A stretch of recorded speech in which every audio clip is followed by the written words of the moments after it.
On est un carrefour entre soit une société de la post-vérité, où on dit qu'on refuse tous les indicateurs et les faits, soit on peut aller vers une société de quantophrénie, c'est-à-dire d'excès d'indicateurs. Et l'entre-deux, c'est ce que moi j'appelle le besoin d'éthique de la donnée en fait. On a besoin de revenir à une juste donnée, à de justes indicateurs. Moi c'est ce que j'appelle la data déontologie. Et c'est mon propos, c'est de dire oui, on a besoin d'indicateurs pour mesurer les transitions et surtout pour les piloter. L'indicateur c'est le GPS de la transition, donc sans GPS on a un peu plus de mal on s'engueule dans la voiture. Donc on a besoin de GPS, on a besoin par contre d'un GPS plus éthique. Et c'est ça le problème aujourd'hui, c'est qu'on a un problème avec l'éthique des données. Alors en fait, sans faire trop intello, il y a deux grandes familles d'indicateurs. Il y a ce qu'on va appeler les indicateurs qu'on va appeler cognitifs, c'est les indicateurs d'opinion. La connaissance, la compréhension, les usages, comment les Français comprennent ces nouveaux usages ou leur adhésion. Et ça c'est cognitif. Et ensuite on a toute une série d'indicateurs qui sont ce qu'on appelle des indicateurs conatifs, qui sont des indicateurs de comportement. Est-ce qu'ils font les choses? Est-ce que les gens font ce qu'ils doivent faire? Et donc ça c'est des indicateurs souvent plus compliqués à mesurer. D'un côté on est sur l'opinion, de l'autre on est sur la réalité. Et donc souvent ça nécessite des moyens de mesure. La balance est sophistiquée.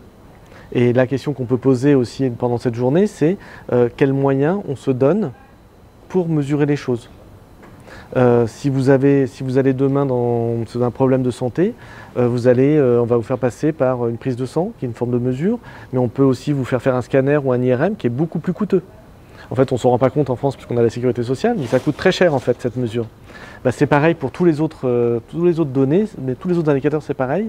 Il y a des données qui sont plus inaccessibles, mais qui sont faisables, mais plus chères à mesurer. Il y a des indicateurs pour, on va dire, mesurer les politiques publiques. Il y en a d'autres à l'échelle des organisations. Je suis une ONG, je suis une entreprise, je suis une collectivité territoriale. J'ai besoin aussi d'indicateurs pour mesurer.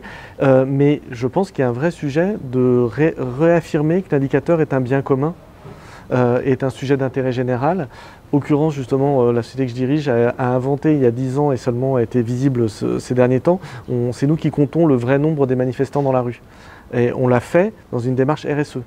On l'a fait avec des médias pour sortir du sujet selon la police, selon les organisateurs. On a inventé une méthode avec de la technologie, avec de l'éthique.